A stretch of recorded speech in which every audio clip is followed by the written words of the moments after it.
ओम नमो भगवते वासुदेवाय। ओम कृष्णाय नमः। हरे कृष्ण साथियों, पिछले वीडियो में हमने चर्चा की कि जब मनुष्य राग द्वेष से रहित होकर अपने वश में की हुई इंद्रियों द्वारा विषयों का सेवन करता है तो उसका अंतःकरण अर्थात मन, चित्त, बुद्धि और अहंकार ये सब शुद्ध होने लग जाते हैं। और जब अंतःकरण शुद्ध होने लगता है तो इसका क्या प्रभाव होता है, भगवान श्री कृष्ण इस संबंध में क्या कह रहे हैं, सुनिए यह श्लोक। प्रसादे सर्वदुखानां हानिरस्योपजायते प्रसन्नचेतसो ह्यासु बुद्धिः प्रयवतिष्ठते।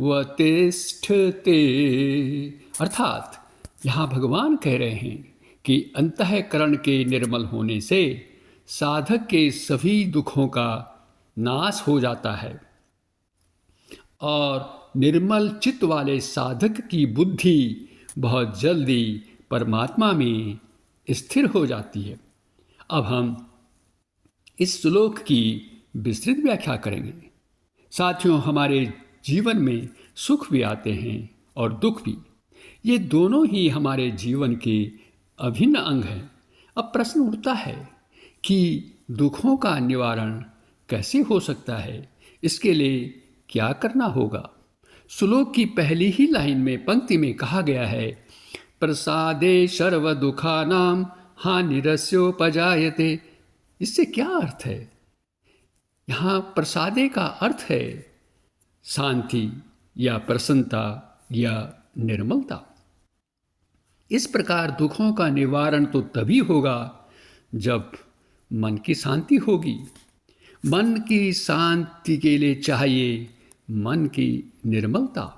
मन तभी निर्मल होगा जब वह अनेक नकारात्मक विचारों और विकारों जैसे राग, द्वेष, काम, क्रोध, लोभ, मोह, ईर्ष्या, मद, मत्सर आदि इन सभी से रहित हो जाएगा, मुक्त हो जाएगा। तभी साधक अपना अंतिम आध्यात्मिक लक्ष्य भी प्राप्त कर पाएगा।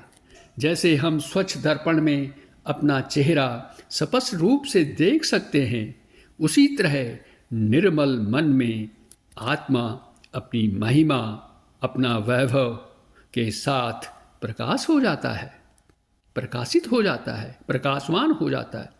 इस तरह मन की शांति से समस्त दुखों का निवारण हो जाता है। यहाँ दुखों के निवारण होने से क्या तात्पर्य है? ऐसा नहीं है कि साधक के सामने कोई दुखदायी परिस्थिति आएगी नहीं। कर्मों के अनुसार तो दुखदायी परिस्थिति सभी मनुष्यों के सामने आएंगी, लेकिन जिसका मन शांत हो जाएगा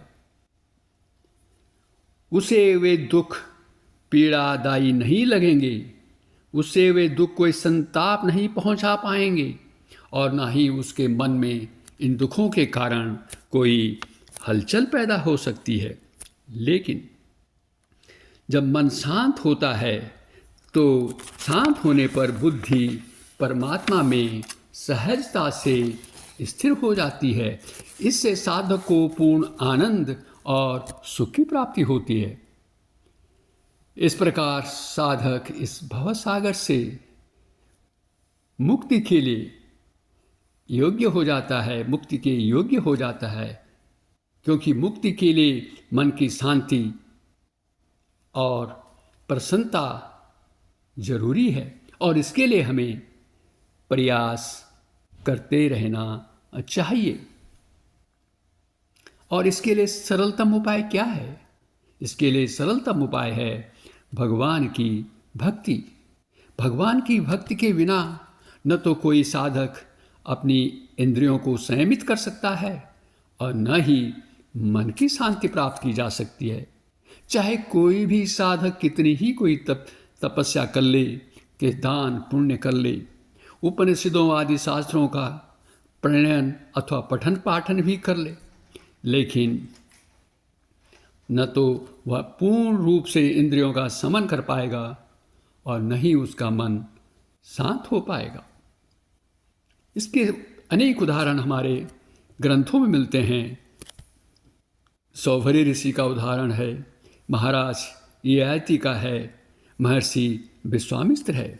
ये सभी बड़े महान और तपस्वी हुए हैं, लेकिन जब वे भगवत उपासना की ओर गए तभी वे अपनी इंद्रियों का संयमन कर सके। इसी तरह जब हम शांति की बात करते हैं, मन की शांति की बात करते हैं, तो महर्षि वेदव्यास ने तो वेदों के 4 विभाग, पुराणों, महाभारत, वेदांत सूत्र आदि की रचना करने के बाद भी उनके मन को शांति नहीं मिली। तब महर्षि नारद जी ने उनसे कहा कि भगवान तो तभी प्रसन्न होते हैं जब उनकी पवित्र लीलाओं, कथाओं और महिमा का वर्णन होगा। इसके बाद महर्षि वेदव्यास जी ने श्रीमद्भागवतम की रचना की और उसके उपरांत ही उन्हें परम शांति की प्राप्ति हुई। तो यहाँ पर ये स्पष्ट हो जाता है कि बिना भगवत भक्ति के हम न इंद्रियों को संयमित कर सकते हैं और न ही मन की शांति प्राप्त कर सकते हैं। अंत में यह श्लोक हमें शिक्षा देता है कि सभी दुखों का निवारण मन की शांति से ही होगा और मन की शांति के लिए भगवान की उपासना करनी होगी। वीडियो देखने के लिए आपका बहुत बहुत धन्यवाद। कृपया इस वीडियो को लाइक करें, शेयर करें और चैनल को सब्सक्राइब भी करें। पुनः धन्यवाद।